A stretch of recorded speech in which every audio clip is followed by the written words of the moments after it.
Right now, if the temperature outside your home dropped 40 degrees below zero and stayed there for months, you would die within hours. Not days, hours. And yet there was a time when humans didn't just survive that world. They raised children in it, hunted in it, and somehow walked out the other side of it as a species still standing. That world had a name, the Ice Age, and the methods humans use to survive it are stranger and more desperate than almost anything we do today. So, let's start at the beginning, not with clothing or fire, but with a single, brutal fact. For roughly 100,000 years, large parts of the planet were locked under ice sheets thick enough to bury entire mountain ranges. Temperatures in some regions regularly dropped below -40. And humans, a species built for the warm plains of Africa, thin-skinned, nearly hairless, with no claws, no fur, no natural defense against cold, were living directly inside it. Here's what should unsettle you. Every other large mammal that thrived in that environment came pre-equipped. Woolly mammoths had 4 inches of fat and thick fur. Cave bears had insulation built into their bodies before birth. Humans had nothing. We arrived in the Ice Age genetically unprepared for it, and we made it through anyway, using nothing but improvisation, memory, and an unbearable amount of trial and error. The first thing that had to change was skin, not human skin, someone else's. Archaeologists studying sites in Russia and Eastern Europe, some over 40,000 years old, have found something remarkable, not just animal bones, but eyed needles, carved from bone and ivory, fine enough to sew tightly fitted clothing. This matters more than it sounds. A loose animal hide thrown over your shoulders keeps you warm. Fitted, layered clothing, sewn tight at the seams to block wind, can be the difference between survival and freezing to death in your sleep. Someone, tens of thousands of years ago, sat in the freezing dark and threaded a needle by firelight, stitching together the only thing standing between their children and the cold. And here's what's strange. Genetic evidence suggests that human body lice, the kind that live specifically in clothing rather than hair, diverged from head lice somewhere between 83,000 and 170,000 years ago. Which means scientists can trace the invention of clothing itself through the evolutionary history of a parasite. Something as small and disgusting as lice ended up being one of our best clues into one of humanity's most important survival technologies. But clothing alone wasn't enough. The real war against the Ice Age was fought underground. In parts of what is now Ukraine, archaeologists have uncovered structures built entirely from mammoth bones, dozens of massive skulls, tusks, and leg bones, arranged deliberately into circular walls, some estimated to be over 15,000 years old.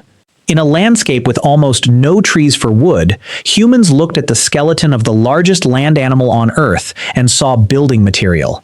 They dismantled mammoths the way we'd dismantle a hardware store, using tusks as structural supports and hides stretched across bone frameworks as insulation against wind that could kill an exposed person in under an hour. Think about the sheer scale of that decision. Killing or scavenging an animal that weighed as much as a school bus, then engineering its remains into permanent shelter, is not something you stumble into by accident. That is architecture, born entirely out of desperation.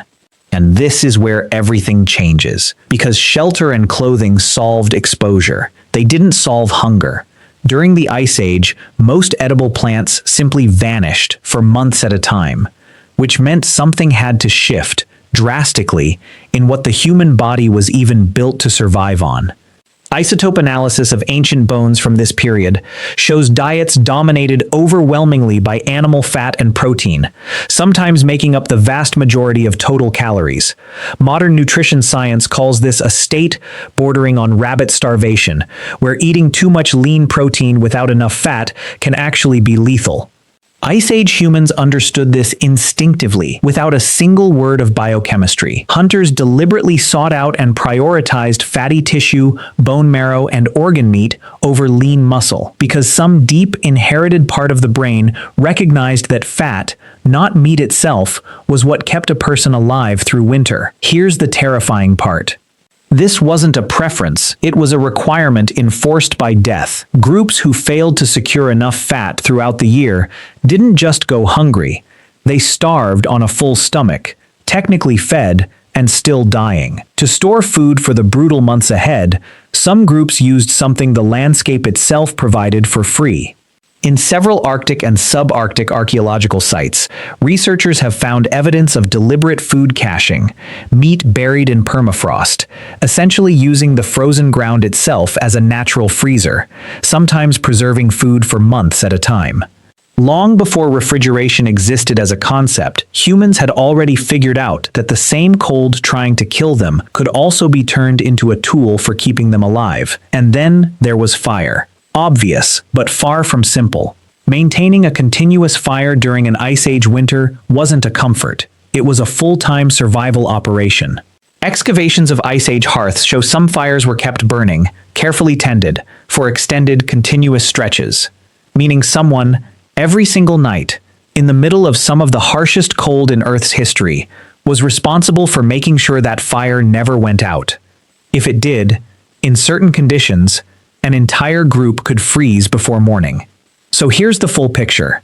For tens of thousands of years, surviving an Ice Age winter meant sewing tightly fitted clothing by hand, building shelters from the bones of the largest animals on the planet, forcing your body to survive almost entirely on fat, burying meat in the frozen ground to preserve it, and keeping a single fire alive through nights so cold that failure meant death by morning. None of this was taught in any school. None of it came from any book. It was assembled, piece by piece, generation by generation, purely because the alternative was extinction. You will probably never bury food in permafrost or sew a coat by candlelight to survive the night. But somewhere in your nervous system, in the way your body still craves fat in cold weather, in the way a fire still feels primally comforting on a freezing night, that Ice Age ancestor is still there. They didn't know they were laying the groundwork for you.